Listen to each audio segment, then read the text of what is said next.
তাদেরকে যদি আমরা অপব্যবহার করি সেই খুনি হাসিনার মতো করে, তাহলে এই পুলিশ এবং সাংবাদিক কখনো শুধরাবে না, আমরা শুধরাবো না।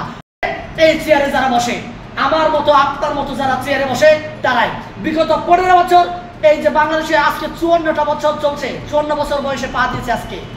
এই 54 বছরে 53 বছর বিএনপি আওয়ামী লীগ চালিয়েছে, এখন পরিচালনা করছে জাতীয় নাগরিক পার্টি। এই জাতীয় নাগরিক পার্টি এই পুলিশকে কোন ভূমিকায় পরিচালনা করবে, এই জাতীয় নাগরিক কমিটির উপর নির্ভর করে এই পুলিশের ভূমিকা। এখন পুলিশের যে ভূমিকা দেখতে পাবেন, এটা পুলিশের ভূমিকা না, জাতীয় নাগরিক পার্টির ভূমিকা। আগে যে ভূমিকা ছিল বিএনপি আওয়ামী লীগের ভূমিকা, এখন দেখবেন জাতীয় পার্টির ভূমিকা। এখন আমার কথা হচ্ছে যে জাতীয় পার্টি, জাতীয় নাগরিক পার্টি, আমার ভাই, আপনার ভাই, আমাদের সহযোদ্ধা ভাইরা এই আন্দোলনের মাধ্যমে ওরা চেয়ারে বসেছে, এরা একটা নতুন রাজনৈতিক দল করেছে, শুভকামনা জানায়। এদিকে আমি উদাত্ত আহ্বান জানাতে চাই ভাই, বিএনপি আওয়ামী লীগ যে ফর্মুলায় পুলিশকে নিয়ন্ত্রণ করেছে, আপনারা ওই ফর্মুলায় আপনারা পুলিশকে নিয়ন্ত্রণ করবেন না। তাদেরকে স্বাধীনভাবে নিয়ন্ত্রণ চলতে দেন, স্বাধীন কাঠামো তৈরি করেন, যাতে করে ওরা কোনো রাজনৈতিক দলের এজেন্ডা যাতে ওরা বাস্তবায়ন না করে। এখন আমি চেয়ারে বসবো, আমার এজেন্ডা বাস্তবায়নের জন্য পুলিশকে ব্যবহার করব। আপনি আগামীকাল বসবেন, আপনার এজেন্ডা বাস্তবায়নের জন্য পুলিশকে ব্যবহার করবেন।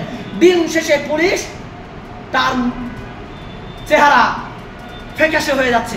ফ্যাকাশে হচ্ছে কেন? তা আমার আপনার চরিত্র তার মাধ্যমে ফুটে উঠছে। তাই আমি সবাইকে অনুরোধ করব, আমাদেরকে পরিবর্তিত হতে হবে। এই বাংলাদেশকে যে অপরাজনীতি থেকে আমরা যদি নিজেদেরকে মুক্ত করতে চাই, এই বাংলাদেশকে যদি আমরা এগিয়ে নিতে চাই, তাহলে আমাদেরকে আগে পরিবর্তন করতে হবে। এই চেয়ারে আগে আসিফ নাহিদ বসেনি, মাহফুজ বসেনি, এখন ওরা বসেছে।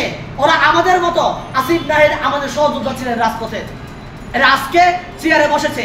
এই চেয়ার তাদেরকে সঠিকভাবে পরিচালনা করার জন্য, ভারতের আগ্রাসন বিরোধী এবং বাংলাদেশকে যাতে সত্যিকার অর্থে আমরা বহিঃশক্তি মুক্ত বাংলাদেশ বিনির্মাণ করতে পারি, এই জন্য আমাদের সবাইকে স্বতঃস্ফূর্তভাবে এই সাংবাদিক এবং পুলিশ ভাইদেরকে সহযোগিতা করতে হবে।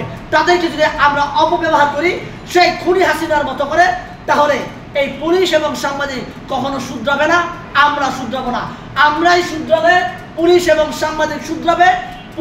আমরা যদি না শুধরাই, পুলিশ এবং সাংবাদিক শুধরাবে না। কারণ পুলিশ, সাংবাদিক বলেন, আমরা বলেন, সবাই আমরা এই বাংলাদেশের নাগরিক। এই বাংলাদেশকে আমাদেরকেই সাজাতে হবে, এই বাংলাদেশকে আমাদেরকে এগিয়ে নিতে হবে সবাই।